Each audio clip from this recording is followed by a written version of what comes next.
Brandon. And I'm Brandon. And welcome back to Apollo City Comics, your anything and everything comic book podcast. And Launchtober is over, and we're in, I guess, like Launchvember, because it's just kind of continuing. Just rolled on through. We honestly, when we start doing interviews, it just makes it easier on us too. We kind of love it because we don't got to read and we don't got to look up stuff and study. We just read a creator comic, do some research, and we get to share it with you guys. And it's about indie stuff too. We have so many indie things going on, like our comic book punk rock themed anthology that's like kicking ass right now. Kicking ass. We're getting some dope submissions still, and people have been sending me artwork, like sending us messages on Twitter, on Instagram, and like keep sending them. Keep, if you have any questions, continue asking them. It's been such a great reception, and we have news about it, which is really exciting. I don't think I could tell anyone yet. I gotta ask to see if I could tell anyone, but there's something really cool that happened with this anthology. So if you're a part of it, which a lot of you will be, it's cooler than we could have ever imagined. I'm excited to share the news with you guys. Well, I mean, I just kind of want to get into this episode because there's some cool stuff that we're going to talk about. Speaking of indie comics, speaking of like lesser known comics. So why don't you snuggle up with that cup of coffee that you probably got from Coffee and a Comic over at coffeeandacomic.com. And hit up Frank, set up a pull list. There's some great books out there right now, and he's getting some great variety of like everything, all the variant covers you want. Bagged and boarded books. You guys have heard my spiel. If I have to pressure you anymore to make you realize how it's kind of like the race that's going on. There's like a lot of politics going on, but like if you're gonna vote for the guy that's gonna give you bagged and boarded comic books. Like that's my thing. If you're gonna win us over, start supplying those bags and boards. It's like Frank over at Coffee and a Comic, coffeeandacomic.com. But today's guest, Brandon, I want to dig right in because he just seems like a cool guy, and I dig his beanie. We have Jason Lowder, creator, comic book artist. Dude, your Kickstarter's kicking ass right now. How are you, sir? Hey, it's doing well. I'll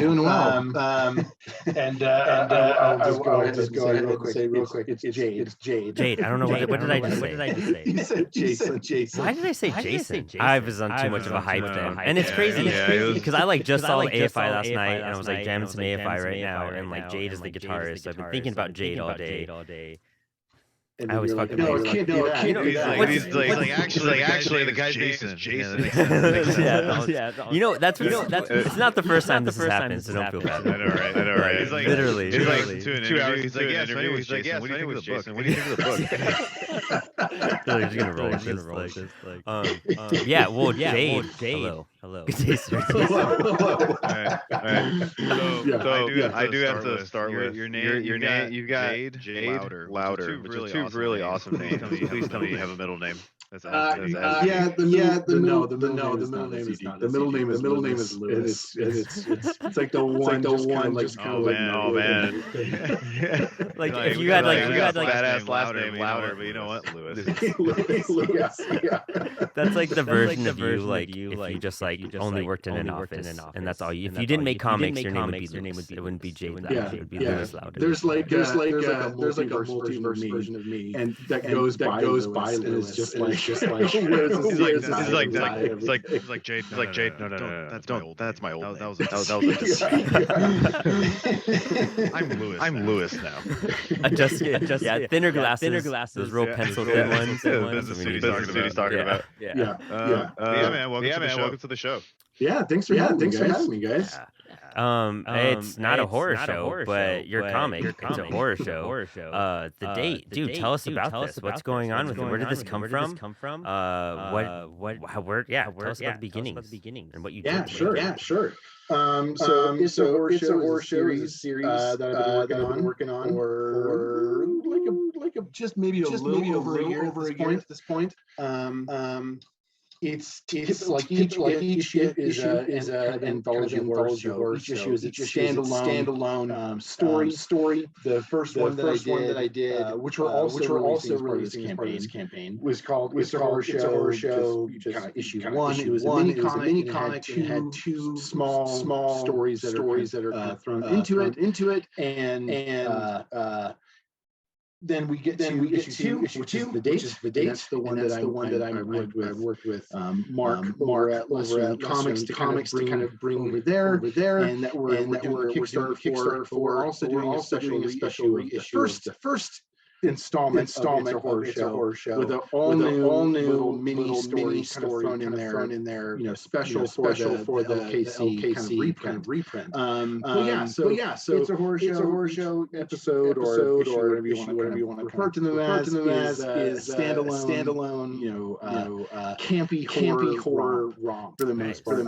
I like when I'm making comics, it's comedy, and just kind of It's a Horror Show is like I'm just interjecting everything that I love into comics. So there's monsters, rock and roll, there's there's lots of humor. I'm throwing a lot of my personality into that. That's kind of what it feels a lot like me in the it's randomness, just kind of like side jokes and little Easter eggs that I'm throwing in there that I think are funny. I don't know if funny was funny. But yeah. That's the basic idea of it. I think It's a Horror Show ends up coming from my love of horror movies in general. And then also my love of really good campy cheesy horror. As much as I love really good scary horror, I like a good cheese ball almost more. What are your favorite horror movies or books? What got you into the genre? Yeah, sure. Like, so I always think it's funny, and we ended up talking about this on a previous show that when I was a kid, horror was too much for me. Like I couldn't do it. Like I love monsters and stuff like that. But movies, it was too much. Freaked me out way too much. And so coming back to kind of horror movies when I like became a quote unquote adult. I don't know that I've ever really felt like that title fits me. When I got to an age where maybe those movies were more appropriate, I suppose. I fell in love with Night of the Living Dead. That was the first one that just was like, whoa, I fucking love this. Yeah. And so that was like a really big one. From there it spirals down. I like a lot of classic horror, like back to the 30s, Wolfman and Frankenstein, Creature from Lagoon, The Invisible Man, Universal Monsters kind of thing. Totally. I love that stuff. But then into more recent stuff, there's if we get just like listing stuff like no, it's great because one thing that I think I appreciate. I'll be honest. I'm someone who can't really do horror movies a lot. I have no problem admitting I get fucking scared, dude. Like I can't handle jump scares. I'm not all about like sitting in the dark and like scaring the shit out of myself by myself. You know what I mean? Like I can see why people are into it, and I respect the hell out of it, and I love that like people like that are in it are in it. Like any other fandom, really. Like people that love horror movies are all about it, and you could see it like from like they'll have movie posters, props, action figure statues, just like any other type thing. But like they invest, man, and it's great to see that people really dig it. For something that's supposed to scare you and like they embrace it. I give it to them. And horror's one of those genres that it's one of the only genres besides like sci-fi and fantasy where there's like it's a big thing. It stands out. There's no action movie conventions that I'm aware of, or comedy action movie convention. You know what I mean? It's for sure. It's such a cult thing, and a lot of the cult horrors what I get into. I'm the same way. I'm a bitch. I can't handle a lot of and then some movies I just can't I just don't get into slasher movies at all. Like it's just not the thing for me. But Creepshow or like The Thing, those are some of my favorites. Like just hands down. Totally. Yeah. Like totally. That's the fun stuff. What was like some of the like punk rock influence and kind of like what it was that got you meshing the two? What bands or shows even? meshing the two. I mean, I would probably go back to like post-punk stuff, because that's where like a lot of horror and kind of making its way into music. So like I look at House and like their love of like horror tropes, symbolism and stuff like that that they would throw into the artwork of their stuff, but even just like the lyrics of their songs, like I mean, Ghostie's Dead and stuff like that. And so bands like that, but beyond that, I would say like a big one that really got me thinking about having like combine punk rock with horror comics or whatnot. Was probably like the Cramps. I'm a pretty big fan. The song I was a teenage werewolf. There's like a music video of like Luck's interior and Poison Ivy like cruising in the desert like hot rod. I saw that video and I thought, oh man, it would be so fun to write a werewolf kind of like set it there because I don't know that I've ever really seen that. And so that's kind of where It's a Horror Show that came from. Was actually from like this inspired from the music video from the Cramps. That's sick. That's dope as hell. Were you ever into bands like I don't know, like Necromantics, Horror Pops, or like Misfits and Cannibal Corpse or anything like that? Not a ton. Growing up in music and whatnot, I was really into like a lot of indie rock kind of in high school and stuff like that. I played in bands. I played in a prog rock kind of instrumental band in college. Same. Did a lot of bass tapping in your life? Yeah. I've done a lot of that. What'd you play? I played guitar. I played guitar, and I was also in a folk rock band, and I sang and played guitar. So my roots are there. Like I've always loved kind of like more classic or hardcore punk. So like going back to the Clash or into hardcore stuff like Red or Judge or Unwound stuff like that. I really like kind of like dissonant stuff like that. And so the bands that like.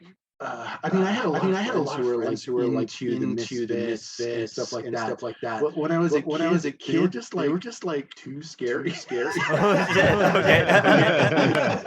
They were like, I can kind of see that. And so I was like, I don't know that I like this. But now I go back and listen. Oh man, that early dancing stuff, like rules. That's so good. It's crazy how the two just go together so well. Like B-movie horror style to like their lyrics and everything. It's just one of those things that just become hand in hand, where horror punk is like a genre, subgenre. I was just curious. You know what I mean? Horror is such a cool like there's no other genre that does stuff that like horror does. It's kind of interesting. I'm gonna prove you wrong. I'm gonna do some research. No, it's cool though because when I was looking at like the thumbnail and kind of like little Kickstarter preview for your book, it does remind me of that. It does remind me of that. It's a reminder of like how well the two do go together and how you can spin so many stories and just kind of like the subgenres between horror movies and punk rock, how they can like create something that's like totally just fitting for both of them. Like it's hand in hand. Yeah. I totally get that. And so you were a musician. When did that kind of like come to, or were you always drawing too, or were you just like? Because I went from being like a musician, 100%, to like I'm a writer, and then like I fucking stopped kind of playing music at that point, and just did comic shit. But like, what's your backstory with music and writing, or drawing? I think drawing has been the kind of through line through my entire life. I think I've always had like my parents used to entertain me by giving me a stack of paper and like, all right, have that, and I'd sit at the kitchen table and just whether or not that's like looking at comics because I still really love reading comics as a kid, and I would copy pages and just kind of draw exactly what I saw and stuff like that, and try to get it exact, or making my own stuff. But I always kind of drew, and comics were a big part of that, cartoons and all kinds of stuff as a kid. And then I was in high school. I really got into playing music. But I've always kind of done like artsy stuff. Like I was really big in theater, and I still every once in a while will act in something or be a part of that world. And then music was this other thing that felt a little bit. My parents were fairly conservative, and so music felt like this thing that was just like they kind of like that active rebellious teenager, typical. But it felt like something that was totally mine, and that I didn't have to share with my other siblings. I had 3 other siblings, and so it was like rock and roll, playing music in bands and doing that whole life. I didn't have to share that with anybody else. It wasn't any other interests. It was just mine. And so yeah, it felt like my own thing. And so that kind of happened in high school, and then like I said, bands off and on. Going on a pretty long streak of not being in a band for a while now. Unfortunately, like I went to college and I got 2 degrees in painting, and so I became like a fine arts painter. And my day job, I'm a college art professor, and so I teach drawing and art theory and all kinds of stuff. And drawing and making comics and stuff just kind of took the front stage for a while. But with comics, you can kind of like interject so many of your other interests into them. And so I see like music coming back, but in a kind of roundabout way. Mm-hmm. Yeah. The Prague folk rock art professor. I see you. Okay. No, that's amazing. When I tell my students I used to play, they're just like their heads explode. And I'm like, and I used to have long hair too. And they're like, no. It's interesting how like the music passion in a weird way. Like, I think I don't know if you could agree, but a lot of people feel like this isn't like a profitable career as much as I'd love to do this, and it can be exhausting. So it's interesting how the two of like finding a new career but still having a passion for music, you kind of like lose focus on that still. It's crazy how much time and energy it does take up.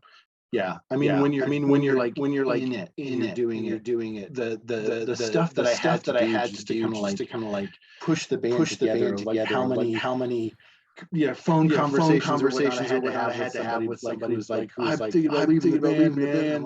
Dude, you can't. Like we got like 5 gigs. You need to just stick it out.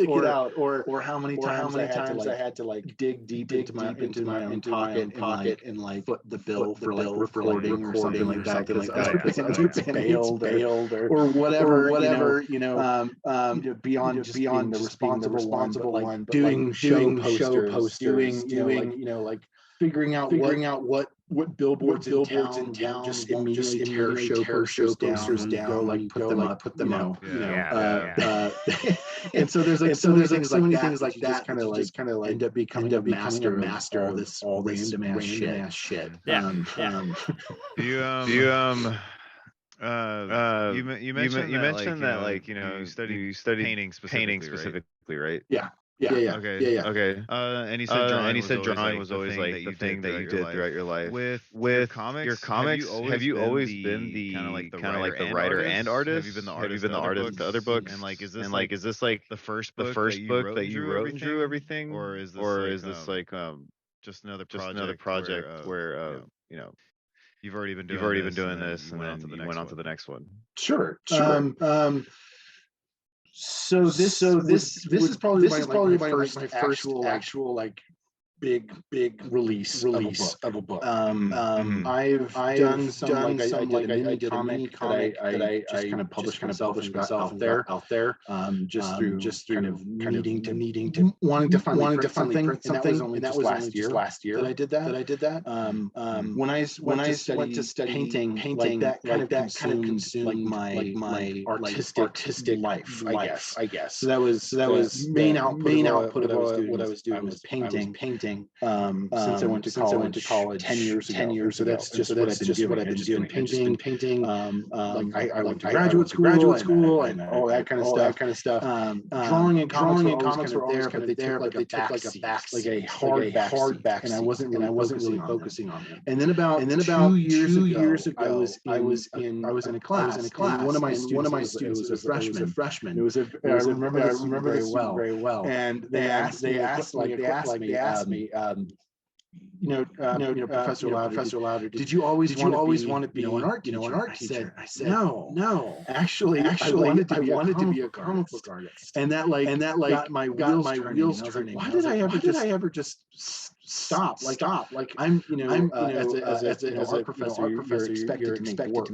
That's like part of your them wanting to teach at university is your artwork, to be able to show students and so the students see what it looks like to be a working artist and so on. And I was like, hardest part of my life, I just let comics go for 10 years almost. And so I sat back down and I started working on comics and trying to get better and actually be serious about making them using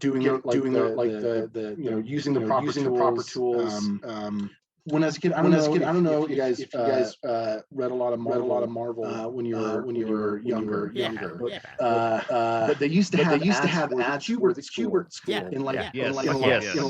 And when I was in high school, I thought for a long time that's what I was going to do. But then I realized you can't get like a 4-year degree and you can. It was on the other side. You can't. It's more like a vocational school. Yeah. Oh wow. I never looked into it. Yeah. I just looked into it. I didn't realize you can't do that. So it's not like accredited in that sense, I guess. Right. Yeah. It's not like university. It's like $200,000 a semester. Yeah. And so it was pretty. Yeah. It was a little expensive. It was on the other side of the country from where I grew up, and it was just like this pipe dream. And so cut to getting back to comics like 2 years ago. And as a result of COVID, the Qbert School started putting online courses available for people. So like people could just take online classes. I remember that. And so I took online classes to kind of like help me and just figure some of the basic stuff out that I had missing. Whether or not that was like some of the tools of the trade or pieces of storytelling, just how to be a better storyteller. And so I took like lettering, coloring. I took a writing class from Dan DiDio. I worked with Joe Prado on a portfolio class who he did inks on Blackest Night. The Green Lantern story. And so I got to take online classes through these professionals that I'd been admiring forever. And then I said, I'm going to take all these skills, put them into a book that I feel like is kind of where I'm at right now in terms of my skills, storytelling, and all that kind of stuff. And that's really what It's a Horror Show. The date is. It's kind of like it's kind of like a combination of all the skills that I have currently and how I'm trying to advance and get better and better at just making the things. Yeah, that's fucking awesome. Nice. So there's many parts of you invested into this book for sure. Yeah, definitely. Oh, that's awesome. Though. With the Qbert stuff, did they just give it for free online? I mean, you have to pay. There's a fee. And it's like a 6-week course, and they do like a fall, winter, spring kind of schedule. But yeah, it's like a 6-week course. It's all remote. The instructor will give you some assignments that are, I think back to I took narrative art with Giovanni Valletta, who drew all the John Wick comic books. Cool. Nice. All right. And like one of his assignments, the first one was in one page, write do a story that's a personal memory. And so you had to have memory, and you had to write it enough that it on one page. And so it was like a really great simple assignment, but I learned a lot through just trying to simplify your thoughts down and not clutter them, because it's so easy in comics to just try and put too much on one page. Yeah. And I think that up until that assignment with Giovanni, that's what I was doing. Cramming everything on one page. How much story can I just put on this simple page, and not just thinking about how the whole book's got to do that job. Spread it out a little bit. Yeah. Do you feel like being, honestly, being like a professor yourself now, and in retrospect, kind of looking back at the classes, do you feel like they were like? I'm pretty sure they did teach you a lot of things. Did you feel like the methods they used to teach like comic creators were pretty good, and you feel like were beneficial to people trying to work in comics? I feel like I mean, yeah. I think that the online stuff is super cool for a lot of stuff. I think that there are some basics of drawing and stuff like that. If I didn't have already, I would have been a little bit behind. I think that's another thing that I look back. Oh man, I wasted so much time not working on comics. But I was honing different stuff. Like I was now. As I in graduate school, I worked teaching a figure drawing class. So I got much better at being able to just draw the human figure and draw anatomy, and I can teach that and I draw that. And so those skills I just didn't have, and it took me a long time to develop.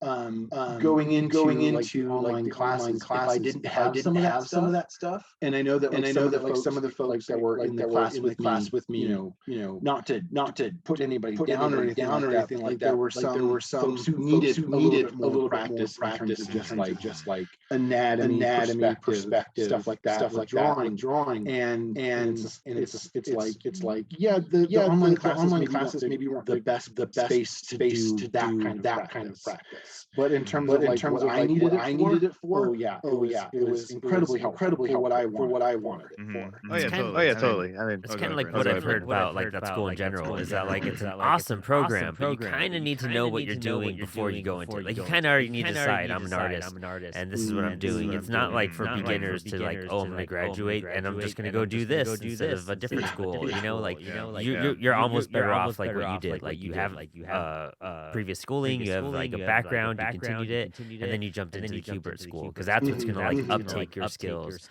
significantly apparently. And I've heard a lot of creators just kind of go that route. And same thing from what you're saying. It's interesting hearing everyone kind of say the same thing. Like if you don't know a certain amount, it's gonna be super difficult on you.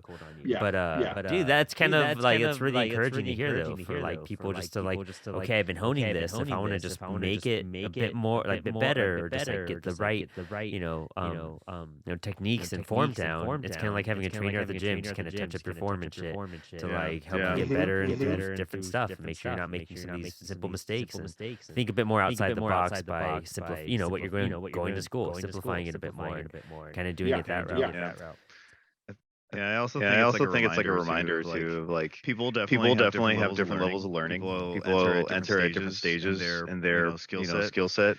And some ways of going about education work for others better, and some not as much, unfortunately. The other thing too is like, when I graduated right when the pandemic was starting back in 2020, and I took a biographical memoir. It was a graphic memoir class. So we were basically doing like comics as like graphic memoirs to ourselves. And we used to have to like draw everything, take a picture and upload it, and then talk about it through a Zoom session, which is like super awkward.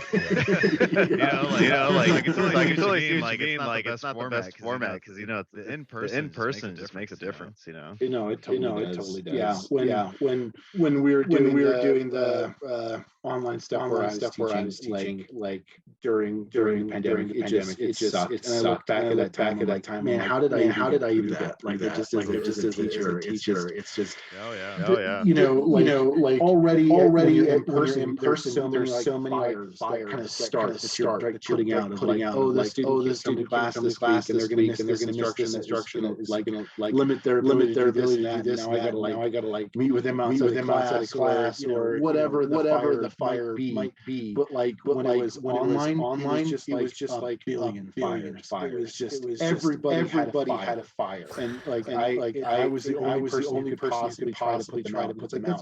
That's all I was doing. I don't think I was teaching. I was just solving tech problems for everybody. Of just how to upload and like turn an HEIC file into a JPEG. Like holy shit. Yeah. It can be rough, dude. No. That's hilarious you say that, because I was literally on the phone with someone doing that today, like converting that exact file format like 3 hours ago. Like, yeah, that's hilarious.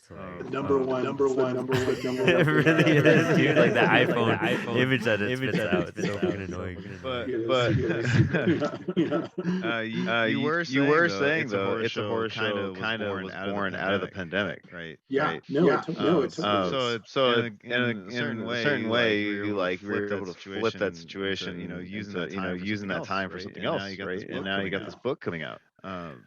Do you feel like this is something that'll be continuous, or you might do another project and that might invest time into that, or you might go down the route of being only an artist or a writer, or what do you think's next in terms of like your craft with comics? Next,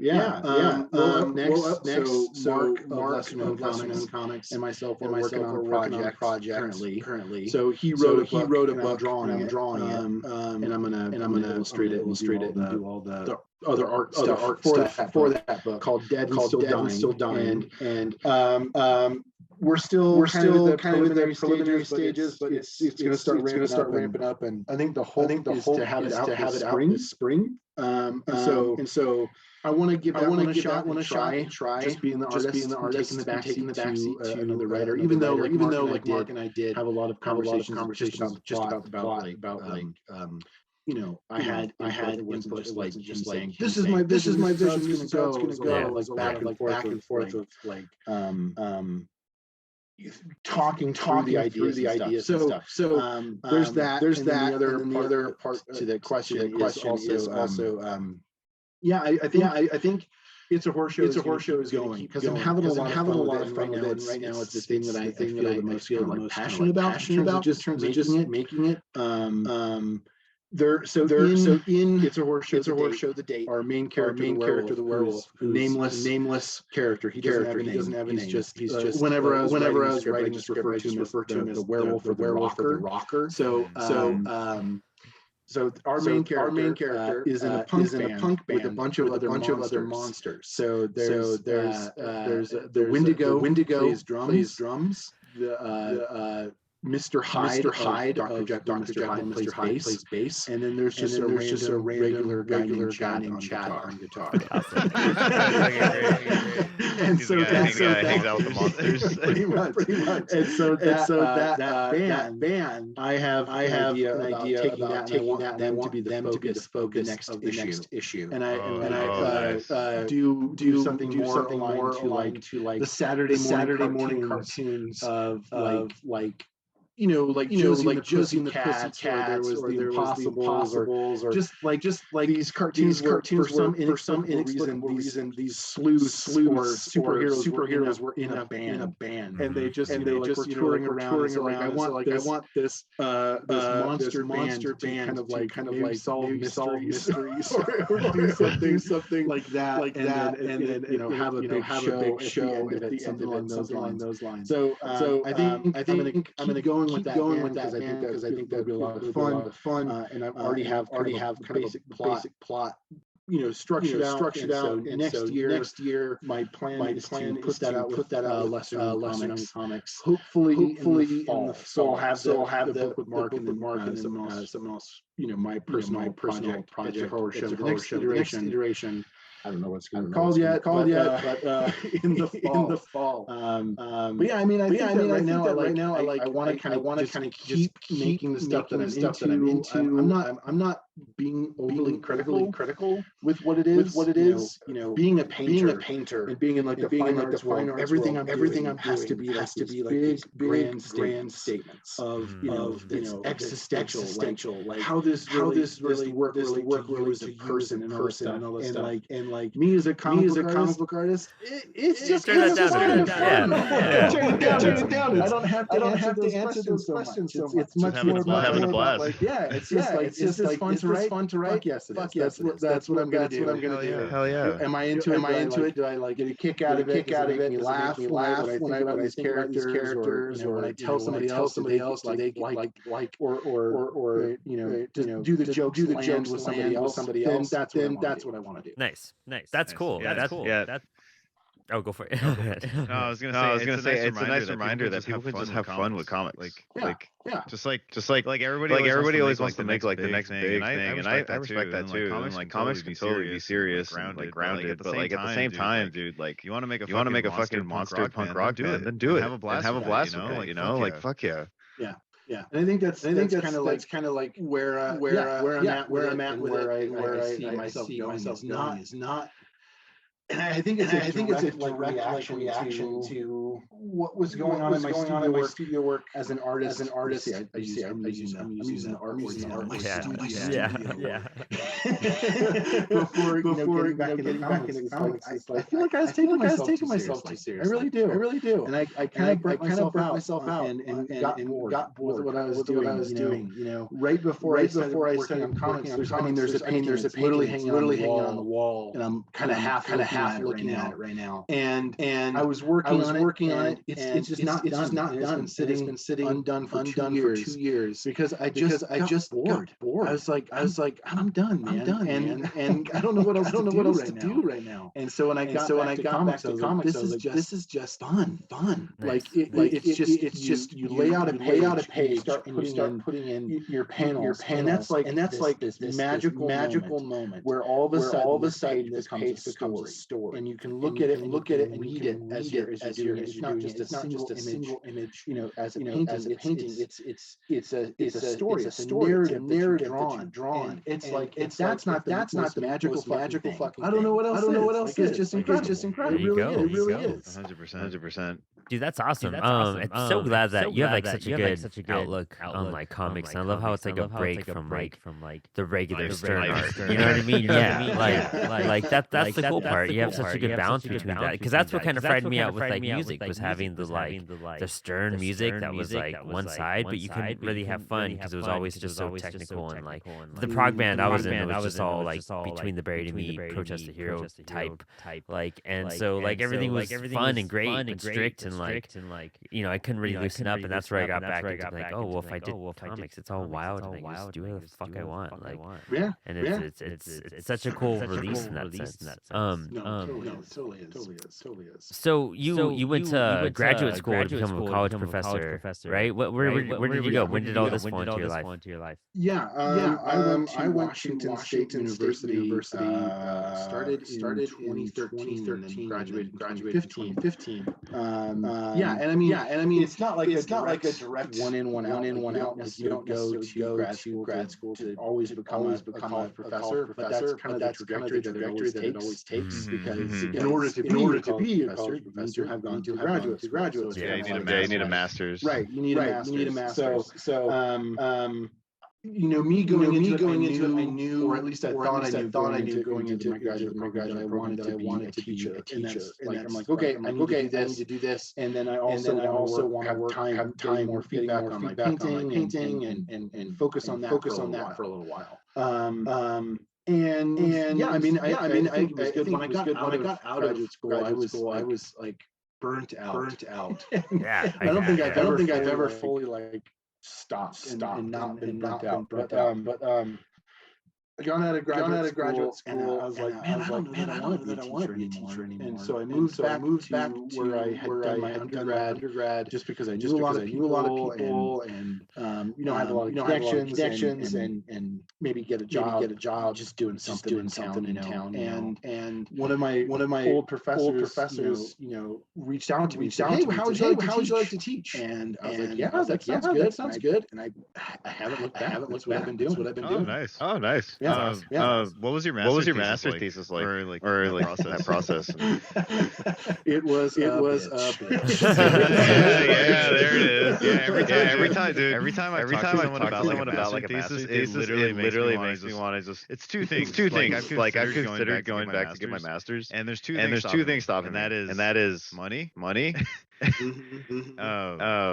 I'm doing my master's thesis. And that's like, I'm like, nope, I'm good. Yeah, I'm good. Yeah, I mean, in some regard, it's a little less terrible. I talked to like gone through it, like history and stuff like that, where it's so much more grueling.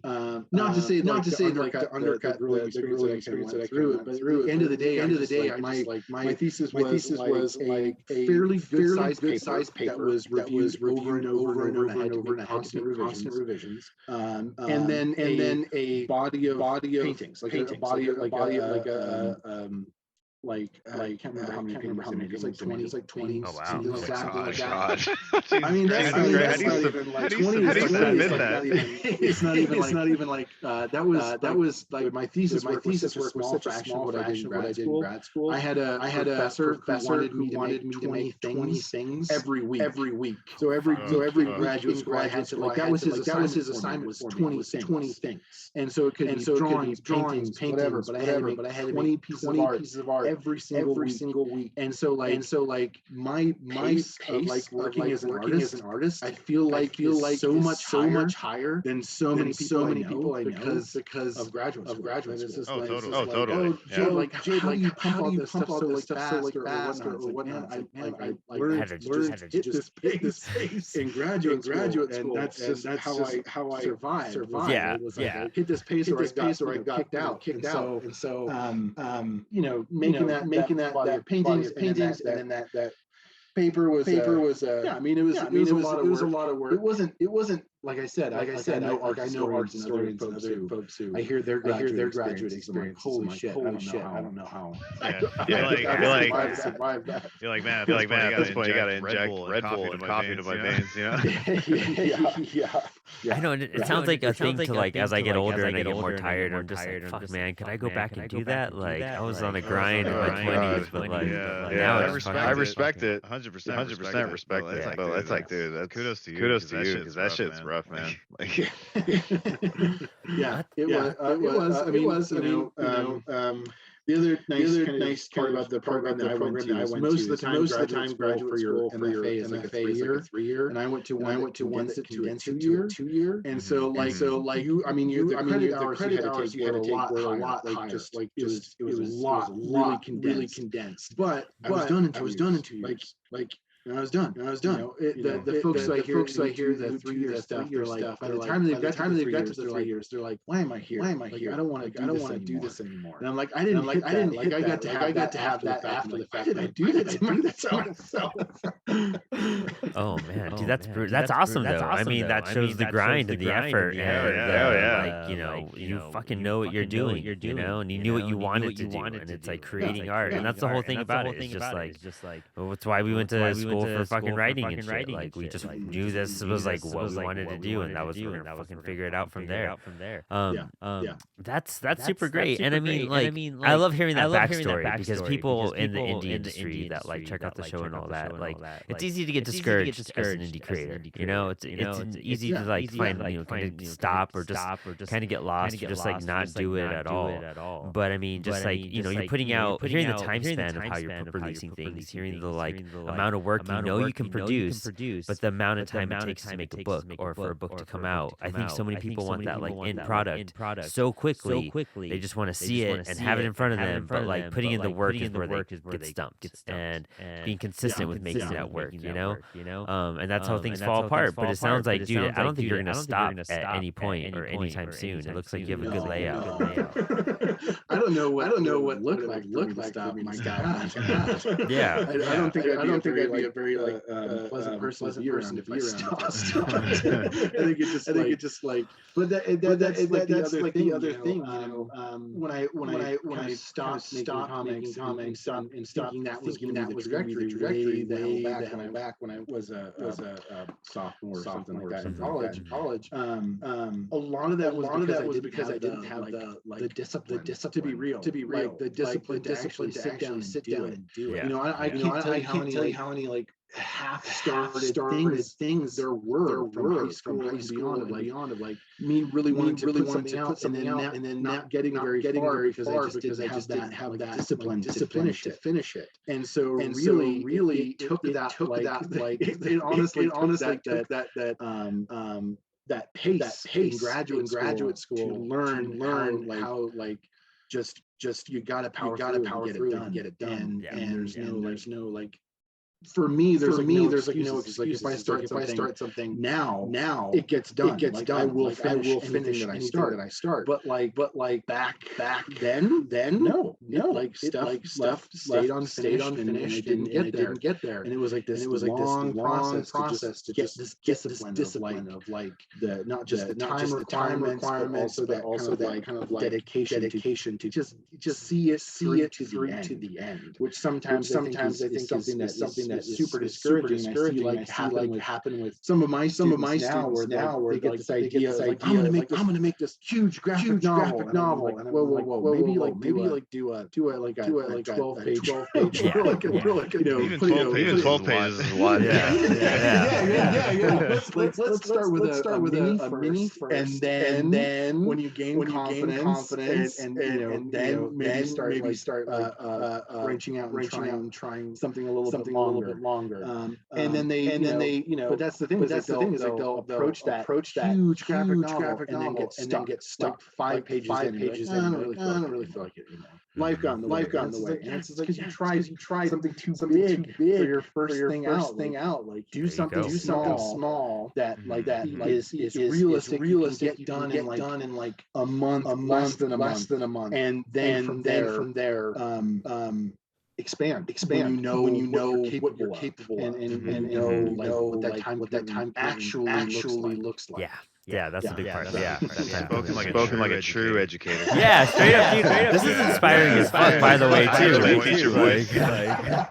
I'm just kind of taking it all in. Like I feel like when you're students, God damn, you're right. Yeah, you got the mineral water to match it too. Yeah, shit.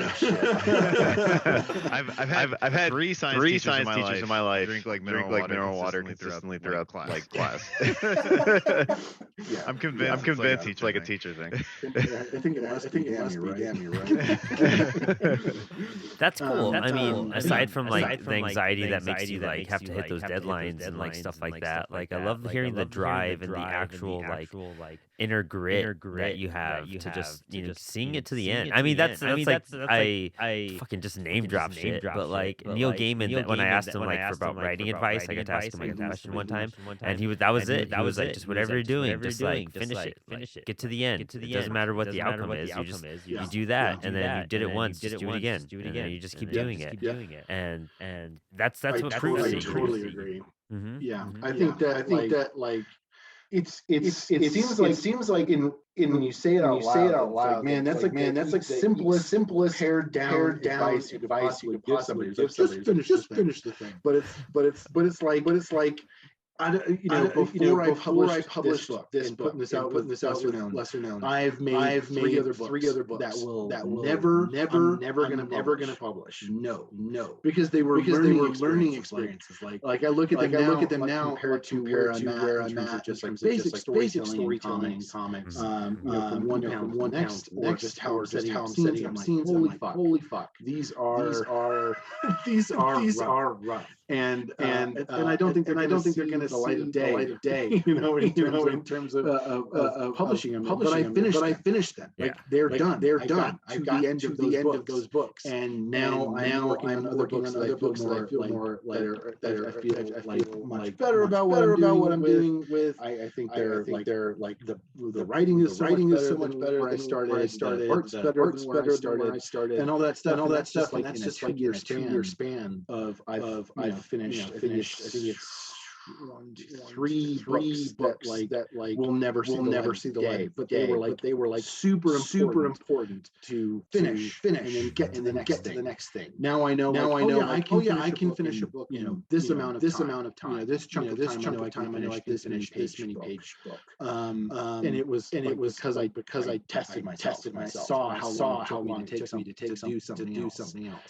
But it's time. The other big one that I see for my students and like myself is in like why I feel like I'm comfortable being an artist now working in comics and stuff. Is I used to, and this is a problem I think every one of my students has, where they have this thing where they have this mental image of what they want to make, and their hand just doesn't do it. It's like there's a disconnect there of like this mental image of what they want to draw, and their hand just doesn't have the ability to do that. Or so they think. Like the trick there is you have to flip the script, and instead of working with your brain to and then your hand trying to catch up where your brain is, you need to let your brain work to your hand and learn to love what your hands out. If you can learn to love your line and mark and just be in love with what you're doing, your brain will realign and start things that your hand is capable of doing, and knows it can push it in this direction, that direction, and like you'll flip flop. And when I first started making art, I was in that trap of like, why can't I just make what my brain is trying to tell me to do? My hands just can't keep up. And some point in the last 10 years that flipped. And now I love what my hand does and what I'm able to draw into my line work what I'm doing, and my brain is now creating things and imagining stuff to my hand instead of the other way around. Nice. That's fucking brilliant, dude. So simple and yet so revolutionary. Yeah, for real. It's a tricky one. The bummer is like I can't tell a student or I can't tell another artist going to happen for them, or like how to make that happen. It's just like it just kind of like you have to go on that process your own. I unfortunately I can tell you that it can happen, and that's the goal you're working towards. But I have no idea when it happens. Yeah, it's just part of your journey. Like and everyone's kind of different in that sense, and like what your learning curves and how you absorb stuff and what you end up pushing out. It's so cool you say that because we recently started doing like kind of like a drink and draw show on Thursday nights where we do kind of like live drawings and shit, because I don't know how to draw, and so I'm trying to like draw to like make like shitty comics, and so yeah, we got to get you on that too. It's gonna be fucking cool. I'd love that. Yeah, we just hang out and just like work on shit, and we're changing the format to like us making comics on Thursday nights and trying to figure stuff like that out. But what you're saying about the line work, like that totally makes sense because I suck. So like and accepting, like I thought that was the whole part of it, was just like accepting like, okay, I suck. It's just gonna suck for a bit, and we'll make a way out of it. But as I start figuring out lines and whatnot, like I just had to like accept it. And once I accepted it, and probably I was accepting it really negatively, being like, this is trash, like just take it in, just let it happen. It sucks. But that totally makes sense in that coordination. That's like the most brilliant fucking drawing advice I've heard in a while. So thank you for that. Man. It's like I get paid to give advice on drawing. Dude, I'm just gonna have you the show just to mooch off way to put it. A college like art degree. Man, so dude, music, you're drawing, you're writing your own stuff, like you're teaching like crazy. You are one of the fucking coolest guests we've had on. That's just like living a nice like dream. Like that's ideal, dude. Yeah, totally. That really kicks ass. I can't wait to hear like I've read the horror show. I've been hung out with Mark and I've checked it out and everything. I've read it like 2 or 3 months ago, and then recently in our last trip again. So I kind of know a lot about what you're doing with him, and he told me about the story stuff. I'm really excited for all of that. But that's so cool that you're associated with Lesser Known now, because I mean, it's just gonna like help you more. I feel, and it sounds like there's such a good, he's such a good dude just to help people elevate and promote your shit.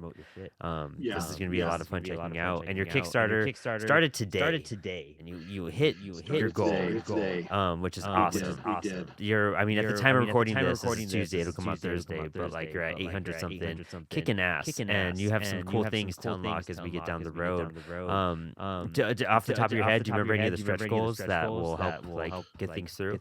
Oh man, Mark is really the better person to ask some of that stuff.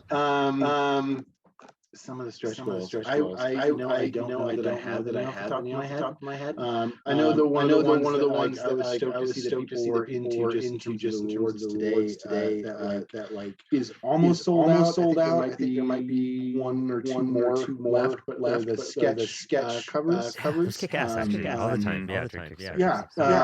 Mark was suggested I do them. This is my first campaign. I guess I have no idea. Let's do it. And the fact that so many people were into that and customized cover was like, well, that's super rad. So I would have to imagine that would be a stretch of like more of those out because those did super well just in the small amount of time that we kind of open those up. But more than that, I would imagine like there would be some stuff like that would get unlocked or something along those lines. Nice. Okay, cool. Okay. Yeah, I mean, figuring it out will be half the fun. I think we were being like not pessimistic, but we were reining in our expectations because we put this one a little bit later. And like I said, this is my first Kickstarter go around. Like I'm just learning the kind of rules and like the fact that October is the month, and then there's not after that. And so I was like, it's fine. We'll put it in November. I feel like it's been a kind of a weird process. It goes back to like I think almost like my time is like being in bands and stuff like that, having to do so many like weird random things, just to kind of get shit done. It's like now as a comic book artist, and really working in that medium, like again, I never thought I would have to write a press release. Yeah. As a painter, really do that. Yep. There you go. Here you are. Putting that together, and then being on podcast too. Like that was something that I never thought that I would do. As fine art painter. I've been before, but it's. I definitely haven't go down the rabbit holes that we did tonight in conversation stuff like that. It's much more philosophical and highbrow, I suppose. There you go. So doing Kickstarter and figuring out tiers and awards and covers and all that kind of stuff that like I never thought I would do, and now I'm doing it. And it's been cool to see how people are into what they're into in terms of what they back and stuff like that has been really cool. And it gives me a lot of okay, next time I have all this new idea and fodder for how to make it better, how to make stuff rad and whatnot. Yeah. Nice. Hell yeah. I'm excited to see where it goes and where it takes off. Yeah, same here. Your other work. I have one request.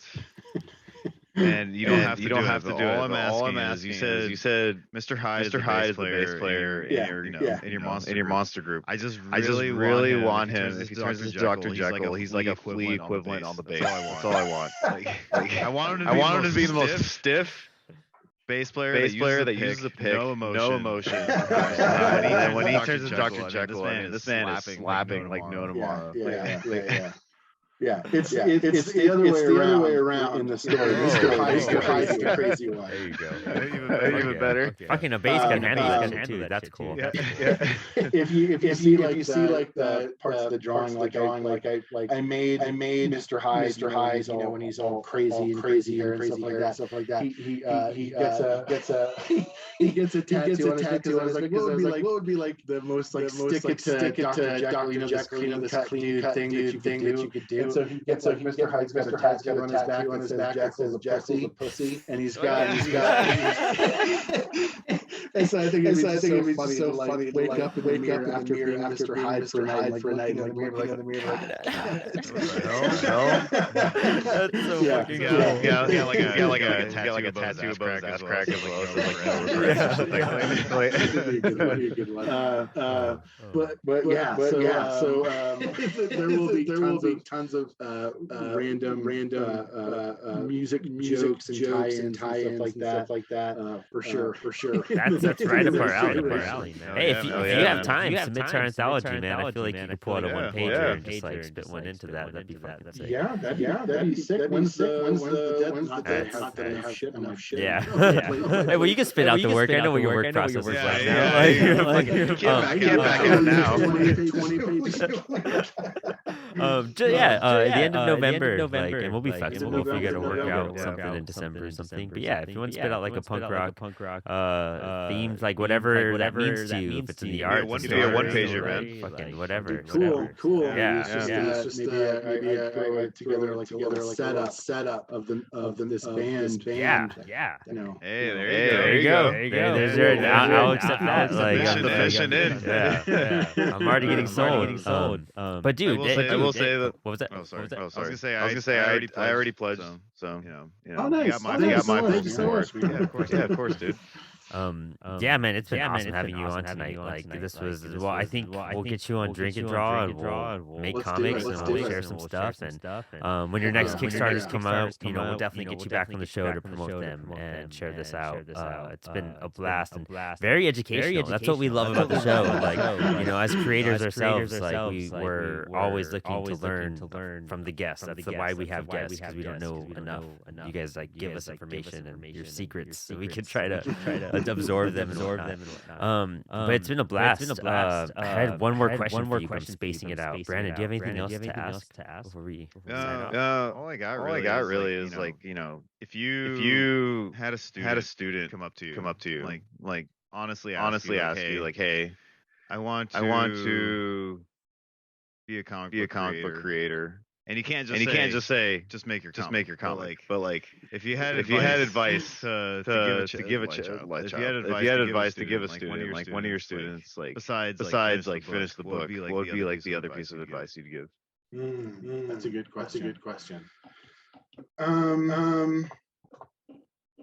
I think there's so many advice that I've heard that I think are like super valuable. Like the one that I like for someone just starting out. I would say there's like two pieces of advice. Both of them were from comic book artists from Missoula, which is the kind of sister city to where I live in Bozeman. And one of them is from a comic book artist named Tony Gregori, who told me when I asked pretty much the exact same question. He told me make the book that you want, that you're into, that you hype, that you dig, and you will find an audience. And funny story about that as aside, I took that advice and I started putting out my more on Instagram and stuff like that. As a result of what Tony told me, the next week, Mark and I started talking, and we found each other. I don't know who found first, but we started talking over Instagram, and from there,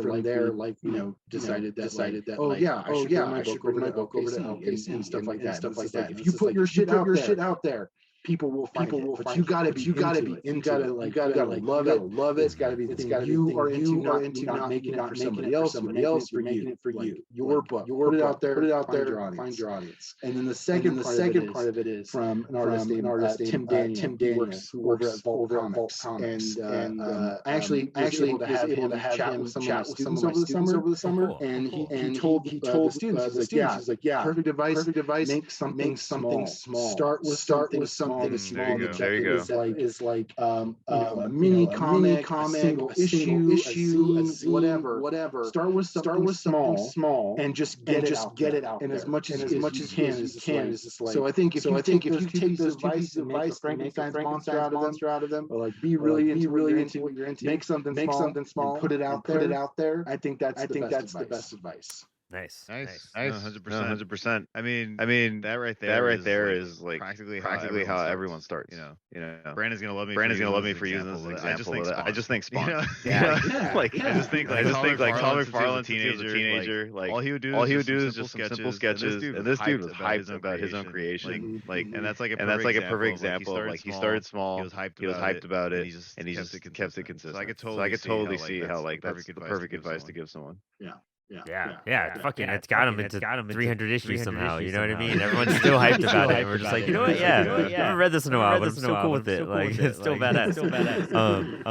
And I was, convention season's kind of dying down at this point. But are you planning to do any conventions coming up, or? Yeah, I'm gonna partner with lesser known on a couple. I think there's talks of like some West Coast that I'll be jumping on. Hey, there you go. My area now. Oh, nice. Yeah.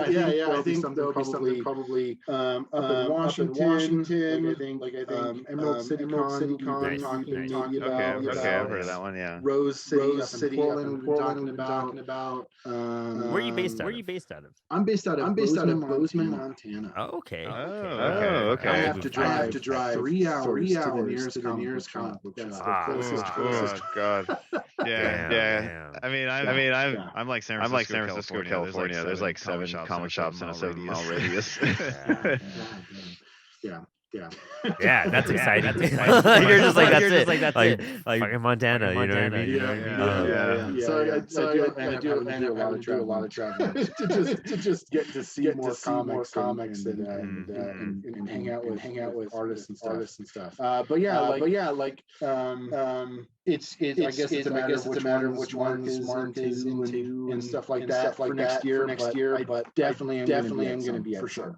Sweet. I try to tag along with Mark as often as possible on con. So I live like an hour away from him. So hopefully we can do a con together and hang out. That'd be really sick. Yeah, that'd be awesome. We just did Baltimore and it was wild. So it'd be cool. That's one I really want to do next year. Nice. I heard so much good stuff. Yeah, Mark was talking about how awesome that was, and then there were some other artists that were there that I followed. Holy crap, man! It would be so cool to hang out with them and pick their brains for a little bit. Yeah, that's what we did. At the end of every night, we were just all the creators kind of get together and just have a beer and just talk about cool stuff, and it was a blast. So yeah, I would love to. We'll get you at the con at some point. But dude, I'm excited to like hang with you more. We'll talk about getting you back on the show. Hype for all your stuff. Glad the Kickstarter's already kicking ass, and we'll see where it goes from here. But dude, that's kind of all I have. Brandon, you guys know? Just thank you for being an educator and thank you for being on the show. Yeah. Thanks, guys. Of course. Thanks for hanging.